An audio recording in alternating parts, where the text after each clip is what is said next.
Hey everyone, my name is RC and I'm a Photoshop expert, author, educator, and photographer looking to make myself stand out with the images that I make. To do this, I print on aluminum with Image Wizards. The images that I print here have an incredible quality to them. It feels kind of like 3D, popping out of the frame. The durability is second to none and the customer service is just top notch. The images on my and my clients' walls look like windows into another world, and that leaves an impression that is extremely hard to beat. Now, I wanted to share with you some information that will help you take the guesswork out of your process and get the very best prints from Image Wizards. Today I want to talk to you about how I tone this image, right? And just to remind you, this was the church image that I did in Venice. This is the before picture, and then this is the after picture. It looks very drastic, but there's really not that much to it. You can do a lot of this stuff if you have a good command of the sliders inside of Adobe Lightroom. Now, I'm going to give you a 35,000-foot quick version to do this. If you want to see more of this kind of stuff, I would recommend that you go take a look at my online training site at First Shot School. I have tons of classes on Lightroom and Photoshop and things like that that can show you. The one that would probably do the best for you would be this one here, Learn Lightroom Now, and it's 40 bucks. I think you can get 15 classes for $99. But I wanted to point that out there in the event that you want to see more of this.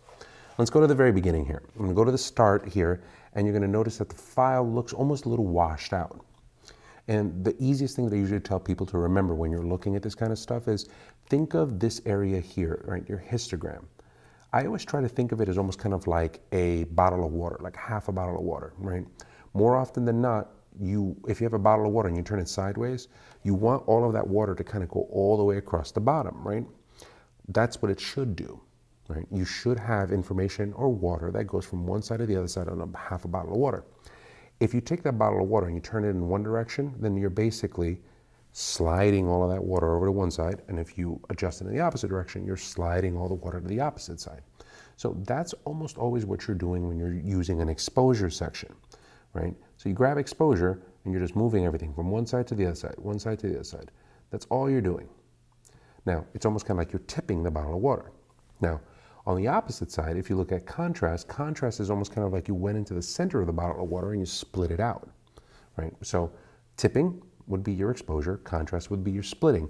What it does is it takes from the center and it says, let's take the dark portions of the picture and make them darker, and let's take the highlights of the picture and make them more, a little bit more brighter. By doing that, it adds contrast to the picture. So 35 oversimplified view, right? But it gives you a good idea as to kind of generally what happens here. You're looking at this and you're like, it sucks. I just don't know what it is. Where do I start? So I tell people, forget about everything else. Just look at it and go tip or split.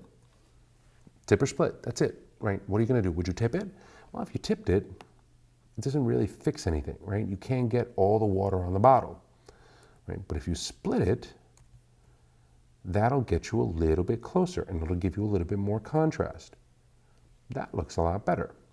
Now you can come over here and you'll notice that you still miss some information in the very, very top end and the bottom end, and that's the whites and the blacks. So I can increase a little bit of my whites, I can decrease a little bit of my blacks, and now I have a good amount of information.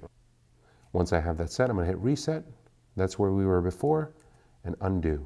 That's where we are now. We're getting close.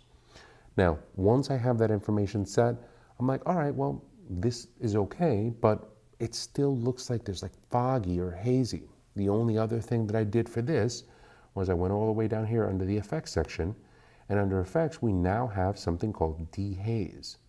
Right? I can grab this and I can grab the dehaze slider and just drag it over to the right, and notice that as I do that, you pick up a lot of this information that we have here, right?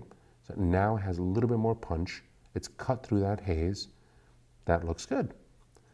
The other thing that I want to do from here is I would probably go back. Now that I've done that, dehazing almost kind of introduces a little bit of blues, and I think that it kind of freaks colors out a little bit. So once that's done and I cut through it, then I'll usually go back and go, all right, well, let me make some adjustments in color, right? I'll go ahead and I'll tint this, or I'll grab the temperature, bring the temperature down just a tiny bit. And then once I do that, maybe add a little bit more contrast. I'll add a little bit of clarity, which is just mid-tone contrast, right? Clarity just takes the mid-tone portion of the picture and gives it a little bit more punch. right? I'll add a little bit of vibrance. And now, once all that stuff is set, I'm gonna use my crop tool.